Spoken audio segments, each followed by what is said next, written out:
Mi nombre es María González y voy a hablarles sobre los paradigmas historiográficos. Principalmente vamos a definir qué es un paradigma. Un paradigma es un modelo o una forma de hacer ciencia, en este caso ciencia histórica. Y vamos a pasar por los principales paradigmas que tiene la historia. Comenzamos por el positivismo, el historicismo, el marxismo y la escuela de los annales. Realicé, como pueden ver, un cuadro comparativo para poder sintetizar un poco la información porque es bastante amplia y concretar los puntos principales y más importantes, que serían conceptos, características, periodos, los teóricos y obviamente el modo en que se emplean cada uno de estos paradigmas. Comenzamos con el positivismo. El positivismo, su principal teórico fue Augusto Comte, aproximadamente en 1972.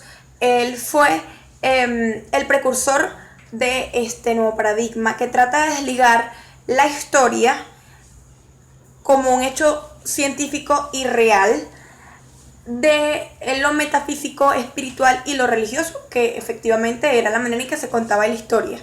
Entonces él decide comenzar estas nuevas teorías y lo principal que notamos es que el positivismo realmente se atiene a los hechos. ¿Cómo se atiene a los hechos? Efectivamente, él pasa por los documentos primarios, por las fuentes primarias de las instituciones militares y gobiernos.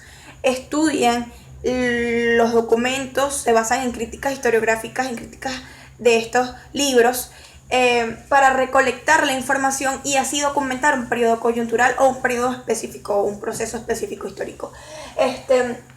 Podemos notar que en este primer momento tratan de hacer de la historia una ciencia totalmente experimental y utilizar métodos para poder clasificarla, utilizar métodos cuantitativos, utilizar incluso estadísticas y poder enmarcarla dentro de las ciencias, pero obviamente no como una ciencia natural, sino como una ciencia social. Entre las características que posee el positivismo se tiene que valida únicamente la ciencia como método principal para estudiar la historia, admite leyes que regulan los procesos históricos, pero aquí hay algo que, bueno, yo quisiera comentar, que es que no efectivamente todos los procesos tienen leyes específicas que lo regulan. Podemos saber que hay procesos de revolución que no necesariamente vienen luego con un proceso dictatorial o un gobierno dictatorial. Puede ser que en procesos de revolución exista luego una contrarrevolución o existan procesos democráticos luego. Entonces no hay efectivamente una ley que regule la manera en que la humanidad va haciendo historia. Otro de los métodos o características es la materialización y el mecanismo de la historia, la uniformidad y la estructura que tiene la sociedad para realizar lo que sería la realidad contextual.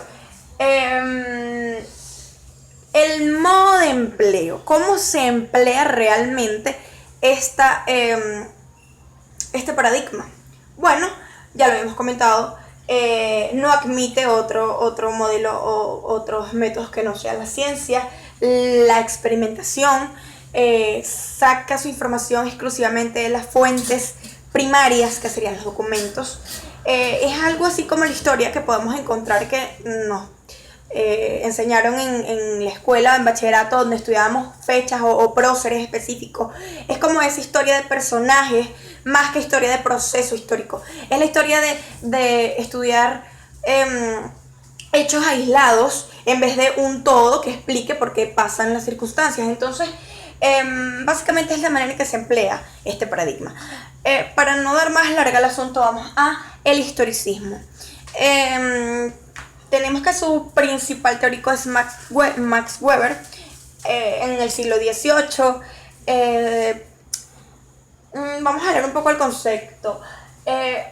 Se basa en los datos históricos, en la acumulación de los datos históricos para narrar el proceso de la historia. Efectivamente, saca evidentemente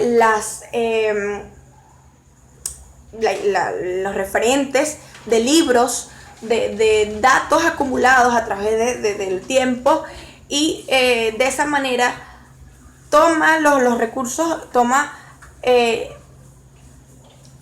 los datos para analizarlos y profundizar y hacer historia de esta manera.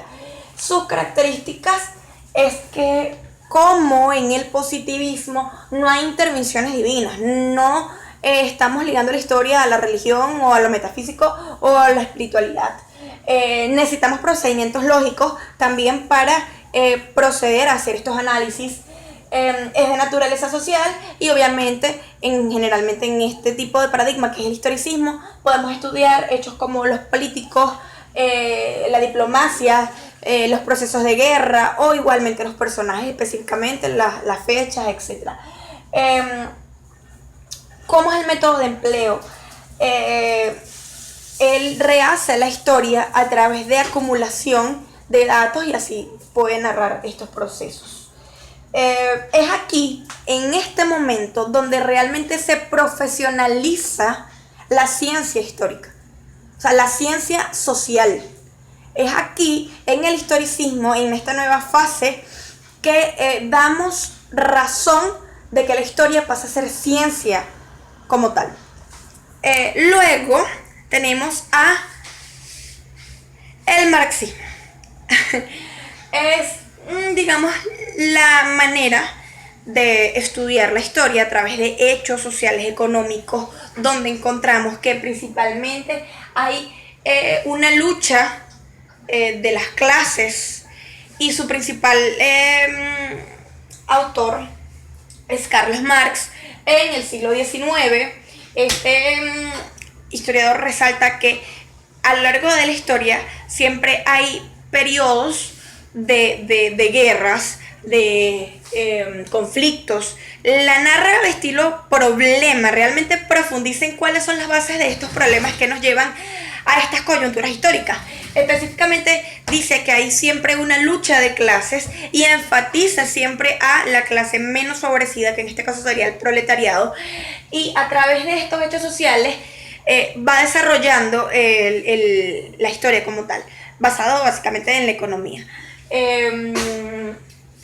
¿Cuáles son sus características? Creo que ya les mencioné un poco. Obviamente el material social como fundamento principal para estudiar la historia. Se estudia el ámbito completo de la sociedad completa, la economía, la producción, la conciencia del hombre, y la lucha de clases.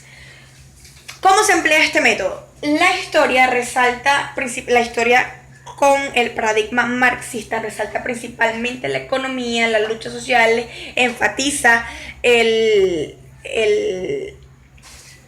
digamos, esos procesos que ocurren debido a el dinero, debido a los trabajadores, debido a la burguesía.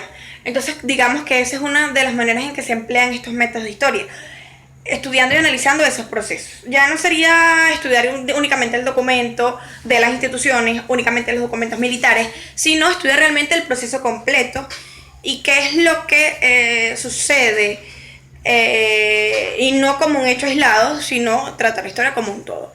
Finalmente, para no extendernos mucho, porque hay bastante tela que cortar, vamos a hablar del paradigma de la Escuela de los Annales. Este paradigma surge en Francia con la revista de los Annales. Sus principales teóricos es Marc Bloch y Lucien Febvre. Me cuesta quizás un poco la pronunciación, pero esos son sus dos principales ponentes. Vamos a sintetizar porque es bastante larga, tiene 3 generaciones, pero vamos a hablar en general, en concreto. Utiliza no tan solo quizás un método específico para estudiar la historia, sino que se basa en ciencias auxiliares que van a permitir estudiar de manera más compleja los hechos, los procesos, las coyunturas. Podemos mencionar algunas de esas ramas de las ciencias humanas, como podría ser la sociología, la geografía humana, la economía, la política, basa no tan solo, no se basa tan solo en estudiar los documentos o estudiar únicamente la economía, sino estudiar un todo para poder entender por qué se llevan a cabo estos procesos. ¿Cuáles son las características principales de la Escuela de los Anales? Tiene un discurso incluyente, se me cansa un poco la mano, tiene un discurso incluyente, no hay hechos aislados y recurren a otras ciencias para poder dar explicación a los hechos históricos, como ya lo había comentado antes. El periodo en que manejamos este paradigma es en el siglo XX. Ya dije cuáles fueron sus principales precursores, la manera en que se emplean estos